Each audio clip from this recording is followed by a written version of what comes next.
बताओ बेटा। बता दो। बस भी हमारा तो ये था कि आपने तो घटना सुनी है कि उन्होंने किस तरह उसकी हत्या की है।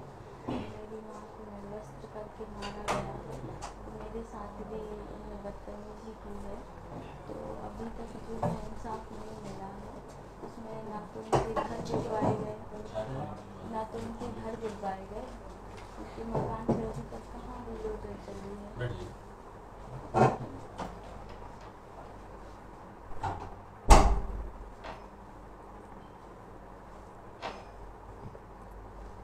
FIR तो देखो बेटा, जिसके नाम बोले वो सबकी लिखी गई FIR।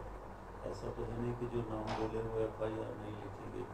तत्काल FIR लिखी गई, तत्काल गिरफ्तारी हो गई, सारा सब कुछ हो गया। 1-2 लोग रह गए हैं तो वो तो गिरफ्तार आज नहीं तो कल होंगे। उसमें तो अग्रिम जमानत होती नहीं है 302 में, तो वो तो पेश होना ही पड़ेगा। बिना पेश हुई तो उसमें होगा नहीं। तो इसलिए उनके फरार रहने या नहीं रहने से उनको कोई फ़ायदा तो मिलना नहीं है।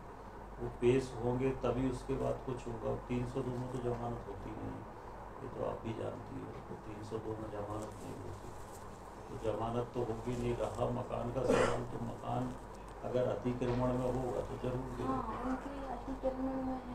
जिनके अतिक्रमण में होंगे वो जरूर गिरेंगे, उसमें कोई दिक्कत नहीं। अतिक्रमण में होंगे तो गिरेंगे, फिर कैसे गिरेंगे, किस आधार पर गिरेंगे? मकान गिराने का आधार क्या है?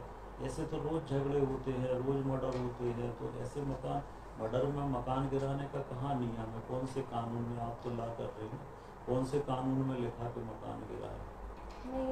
मकान जो माफिया होते बेटा, कोई इस तरह की घटना होती है या कोई रेप जैसा कोई मामला होता है तब अपन कोई मतलब संगीन अपराध होता है तब अपन मकान गिराते हैं। कानूनन तो मकान गिरा नहीं सकते। अभी हाई कोर्ट ने रोक लगा दी थी। अभी पता होगा हरियाणा की घटना में मकान गिरा रही थी सरकार, तो हाई कोर्ट ने रोक लगा दी थी कि बिना उसके आप कैसे गिरा सकते। अब मान लो एक मकान में 10 लोग रहते हैं, एक अपराधी है, तो 9 ने क्या करें? मकान तो 10 का है ना, तो अपराधी एक है, तो 9 ने क्या अपराध किया? तो कानूनन तो मकान गिरा नहीं सकते।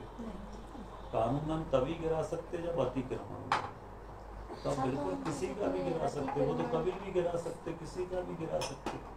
बाकी केस जैसा आपने चाहा वैसा केस बन गया, जैसी आपने धाराएं चाही वैसी धारा लग गई, अधिकांश लोगों की गिरफ्तारी हो गई। उसके बाद जो सरकार के स्तर पर तत्काल जो चीज़ें हो सकती थी वो चीज़ें तत्काल जो हो सकती थी वो कर दी।